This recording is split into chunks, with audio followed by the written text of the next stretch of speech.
મિત્રો શેરડીમાં આપણું નવું બિયારણ નાસિક 301 જેની વાત કરીએ છીએ તો આજે તારીખની વાત કરીએ તો 20 જુલાઈ થઈ છે અને આ શેરડીનું આપણે એક વખત કટિંગ કરેલું છે અને ત્યાર પછી ફરીથી એને પાણી આપી અને ચરા માટે તૈયાર કરેલી છે, જેની હાઇટ લગભગ આશરે 10-10 ફૂટ જેવી થઈ છે અને આપણે ચરામાં આપી દેવાની છે.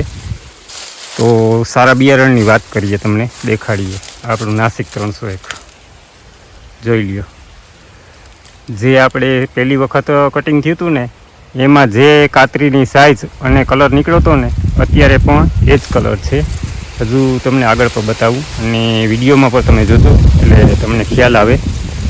ફૂટ આપણે લગભગ એક કાતરામાં 8થી 10 જેવી ફૂટ થઈ છે અને શેરડી પણ મસ્ત બંધાઈ ગઈ છે. જો આ આપણું નવું બિયારણ નાસિક 301, જે પહેલાં કટિંગમાં શેરડી નીકળી હતી ને એવી ને એવી શેરડી અત્યારે પણ નીકળે છે અને પ્લસ એમનો કલર અને કાતરી હજુ એની એ જ છે. જે આછો લીલો કલર હતો એ જ કલરમાં તમને નજીકથી બતાવવાની ટ્રાય કરું. જો પણ હવે એમાં એવું છે કે આપણે એક વખત આનું કટિંગ લઈ લીધેલું છે એટલે હવે આપણે આ શેરડી પાછી પિલાણમાં કે એમાં નહીં જવા દઈએ અને ચરામાં જ જવા દેવાની છે.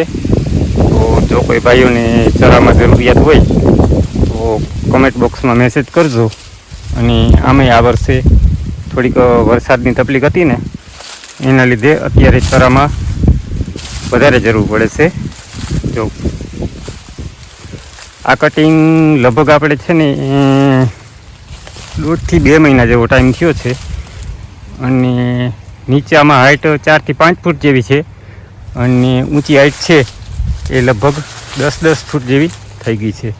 આ વચ્ચે આપણે ટ્રેક્ટર આવી શકે ને એ માટે રસ્તો બનાવેલો છે એટલે 3 આરો જેવું કાપી નાખ્યું છે એટલે ખ્યાલે આવે હાઇટનો આપણે અને પ્લસ આપણું ટ્રેક્ટર અંદર પર જઈ શકે.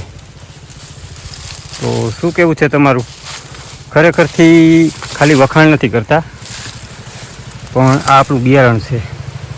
તમને બીજી વખત બતાવું છું. શેરડી જોઈ લ્યો, આમાં એક વખત કટિંગ થઈ ગયું છે. આ જોઈને તમને એમ ન લાગે કે આમાં એક વખત કટિંગ થઈ ગયું છે. ફ્રેશ વાવેલું હોય તાજું એના જેવું જ છે.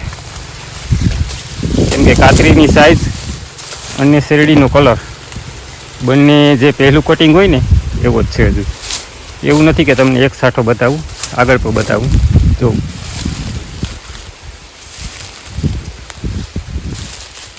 છે એટલે હંમેશા વાવેતર કોઈ પણ વસ્તુનું કરતા હોઈએ એમાં સારા બિયારણનો જ આગ્રહ રાખવાનો.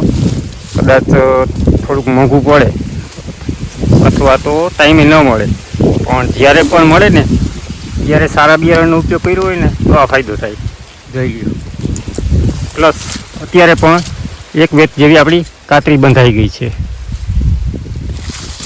એટલા માટે જ આપણે કાયમ આગ્રહ રાખતા હોઈએ કે કોઈ પણ વસ્તુનું વાવેતર કરીએ તો હંમેશા સારા બિયારણનો જ આગ્રહ રાખવાનો.